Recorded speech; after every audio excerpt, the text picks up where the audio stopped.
Olá, tudo bem? Bem-vindo a mais uma leitura dos Evangelhos aqui no canal do YouTube Virgínia Arruda. Tá chegando o Natal, que Deus te abençoe, que Deus abençoe sua família, que o Senhor realize o desejo do seu coração. João capítulo 8, João capítulo 9, versículo 18 em diante diz assim: Os judeus, porém, não creram que ele tivesse sido cego, e que agora visse, enquanto não chamáramos pais do que agora via. E perguntaram-lhes, dizendo: É esse o vosso filho, que vós dizeis ter nascido cego? Como, pois, vê agora? Seus pais responderam e disseram-lhes: Sabemos que este é o nosso filho, e que nasceu cego, mas como agora vê, não sabemos. Ou quem lhe tem aberto os olhos, não sabemos.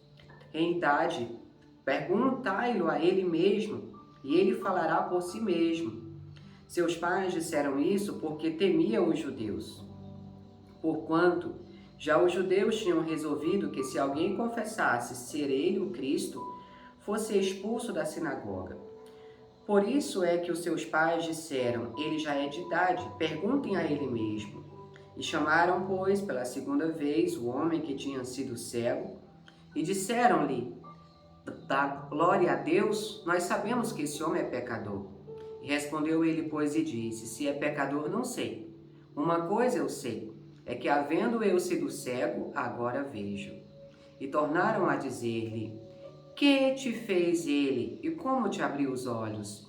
Respondeu-lhes: Já vos disse, e não ouviste, para que o que quereis tornar a ouvir?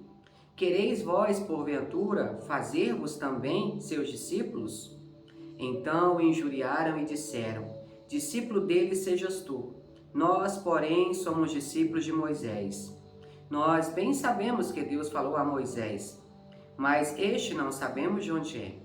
O homem respondeu e disse-lhes: Nisto, pois, está a maravilha, que vós não sabeis de onde ele é, e me abrisse os olhos. Ora, nós sabemos que Deus não ouve a pecadores, mas se alguém é temente a Deus e faz a sua vontade, a esse ouve.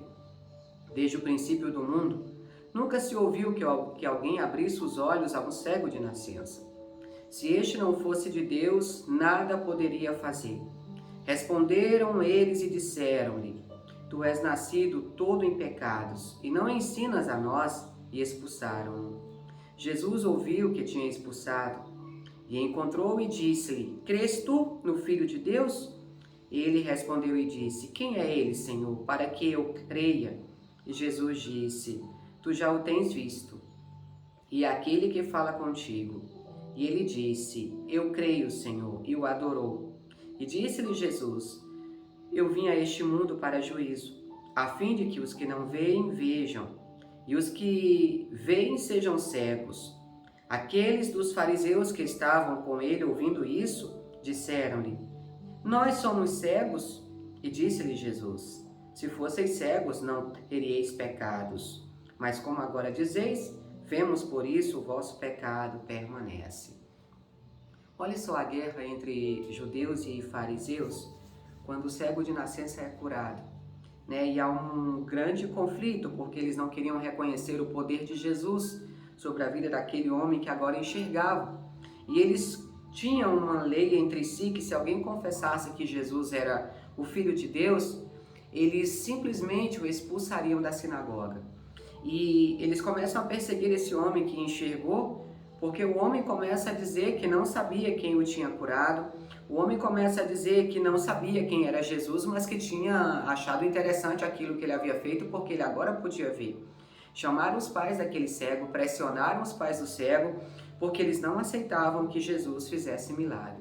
No final, Jesus vai perguntar para aquele homem se ele acredita no Filho de Deus. E o homem vai dizer que sim, que ele acredita. Então Jesus disse que ele veio para que aqueles que eram cegos enxergassem, e aqueles que enxergavam se tornassem cegos. Talvez um pouco confuso na mente do homem, mas ele começa a entender que a partir daquele momento ele conheceu de perto o Filho de Deus. Que nós também possamos ter a nossa visão aberta e que o Senhor possa ter liberdade para trabalhar nas nossas vidas, em nome de Jesus.